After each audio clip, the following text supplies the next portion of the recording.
Zelensky is responding to Donald Trump in a very lengthy message. This was posted onto Telegram. It is 6 paragraphs long, but I want to read the entire thing for you because there's a lot of information here and it's very meaningful. It starts off by saying, "The complexity of the entire diplomatic situation lies in the fact that this war was started by Russia and only Russia. And throughout the full-scale invasion, it is Russia, and only Russia, that does not want this war to end. From the first minutes of February 24th, Putin has waged this war without any regard of how many of his own people he loses or how many of ours he kills. Russian commanders do not simply have a desire to act brutally. They have clear orders allowing them to kill however they wish. This is why Russia's war is so bloody and takes lives both on the front line and in peaceful Ukrainian cities. That is why Russia not only kills adults, but also abducts children and attempts to re-educate them so they can take part in the war when they grow up. Today, Russian commanders are sending into assaults those who were still in primary school in 2014, when Crimea was occupied and Russia's hybrid aggression against Ukraine began. This is a long war, and Russia's main goal is to preserve its ability to wage war even longer, and not only against Ukraine. That is why we value so highly all the forces and leaders working now for peace." He adds, "Ukraine is grateful to the United States and to every American heart, and personally to Donald Trump for the assistance that, beginning with the javelins, has saved Ukrainian lives. We thank everyone in Europe, the Group of 7, the Group of 20, who help us to protect life. It is important to maintain this support. It is important to not forget the most essential goal, to stop Russia's war and prevent it from ever igniting again. And for that to happen, peace must be just. In this single year alone, Putin has already sent hundreds of thousands of people to their deaths in order to occupy a percent or a few percent of Ukrainian territory. And Russia does this even though it already has more internationally recognized territory than any country in the world. The nature of this war and Russia's attempt to prolong it shows this is not about territory, not about how one of Russia's neighbors behaves, but about Russia's claiming a right to war and right to subjugate others, about fundamental absence of security. This is why we work so carefully on every point, every step towards peace. Everything must function correctly in a way that truly ends this war and prevent it from starting again. Thank you to everyone who helps. Thank you, America. Thank you, Europe. I am proud of our people. Glory to Ukraine."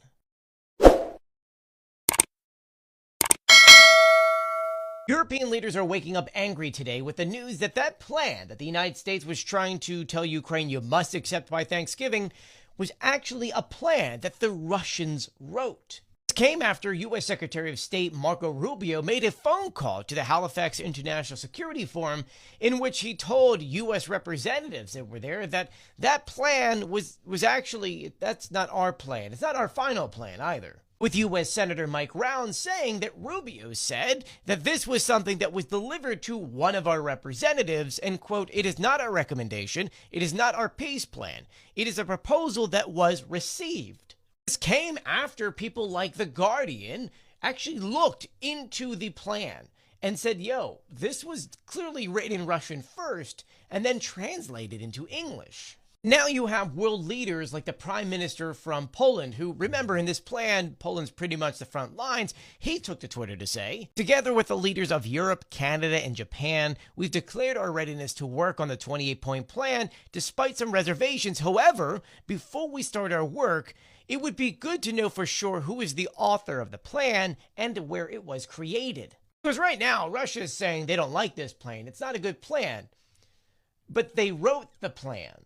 As we're backing up, remember, Steve Witkoff said that K must have leaked it, who we're assuming is Russian, which ultimately seems like a Russian move or a measure to try to cause panic and confusion at a time in which we're trying to be joined together and have more unity. That being said, we're getting a lot of updates on this today as U.S. representatives and Ukrainian representatives are speaking. Bottom line is, it seems like this peace plan needs to be thrown out and needs to be restarted from scratch. I'll be sure to keep you guys updated on all of this and more, so please do share my videos and follow me for more.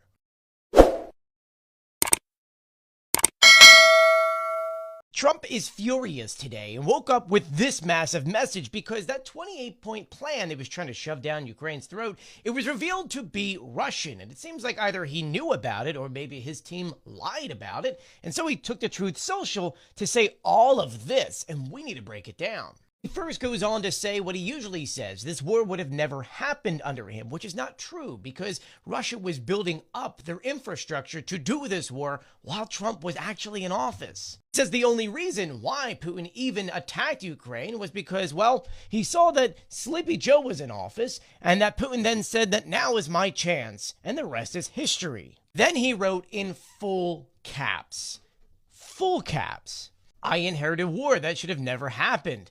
A war that is a loser for everyone, especially the millions of people that have needlessly died. Ukraine leadership, I don't know why he wrote that in quotes, has expressed zero gratitude for our efforts, and Europe continues to buy oil from Russia. Ukraine thanks Trump almost every single day, so cut that out now. The USA continues to sell massive amounts of weapons to NATO for distribution to Ukraine.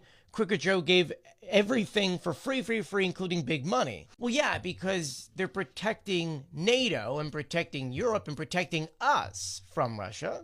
And then he says, God bless all the lives that have been lost in the human catastrophe.